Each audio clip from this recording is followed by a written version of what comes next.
So quickly, let's take the analysis of a bag. So what makes up a bag? What are the components that makes up a bag?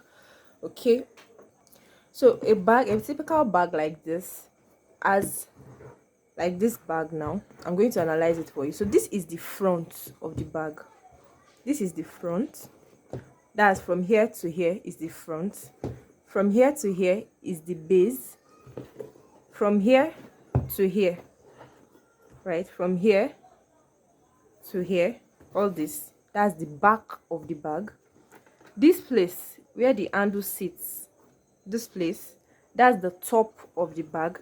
And here, from here where the top ends to this tip, that's the flap of the bag. So the flap, the top, the back, the base, and what, the front of the bag. So that's the component of this bag. Then we have the side panel, or called gusset.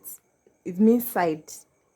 So this is the side of the bag. This is the side panel of the bag. So this has two sides. So most people call it two gusset bag, or two panel bag. I mean two side panel bags, double side panel bag, whichever one you call it. So this is the side of the bag, the front, the base, the back, the top, and the flap. So when you're cutting your bag, you want to ensure that these things are there, especially if it is a bag that has a flap. Now if you're cutting this type of bag, okay, so let's analyze it together. We have the front, we have the base, we have the back. Now in this case, we joined the flap. So this flap was joined to it, unlike this one that progresses. So now when you want to cut this, that means you have to leave allowance for the one you're going to use it to join it to this back. So from here to here, so this is your, I call it JB, joining of back. That's for me. So this is, I call JB. Then this one is your top. So you have to make allowance for your top and then the flap.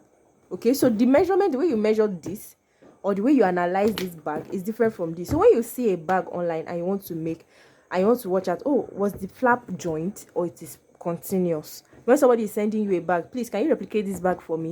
You want to know the details of the bag. What does the side panel looks like? Like now, this side panel is different from this side panel. Okay, so this side panel is different from this side panel. You can see that this one, this is the three side panel bags. This is the three gusset bag. Okay, so the side panel is different from each other. So you want to know which kind of side panel did they use for the bag. Is the flap joint, or the flap is continuous like this? And then you want to know the details of the bag. Okay, so most times you go online, go to the place where you think that they got the bag from. You can use Google Lens and you search for the details of the bag. Can I see the side? Can I see the front? Can I see the back? Can I see the base?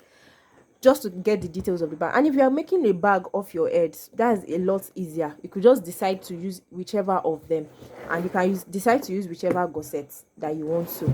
Also this one, okay, so in the case of this kind of bag, now we have the flap, we have the top, the back. So now in this case, you realize that the back, the top, and the flap, they are together. Unlike this one that everything is together, or this where everything is cut together. So this one, the top, the flap, and the back, they are together, but they are separate from the front and they are separate from the base. Okay, so this one you cut it separately as well. That's the side panels, and the front as well, you cut it separately. So when you are looking at a bag and you are wondering which type of side panel do they use, now let's take a look at this. You realize that this one on this side is curved. It is impossible for a bag with this type of side panel to be curved at this end.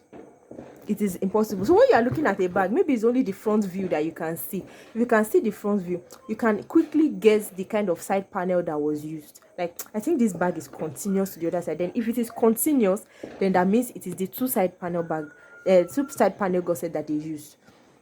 Okay, and if you could just get a glimpse of the side, you may not see this total side, but if you could get a glimpse of the side, you could know, okay, it is the three side panel I'm supposed to use, or is the two side panel I'm supposed to use. But whichever side, of course, will still work if you know what you are doing. So I think I've been able to analyze what makes up a bag. So there are bags without flap. Okay, so bags like this, they are bags without flap.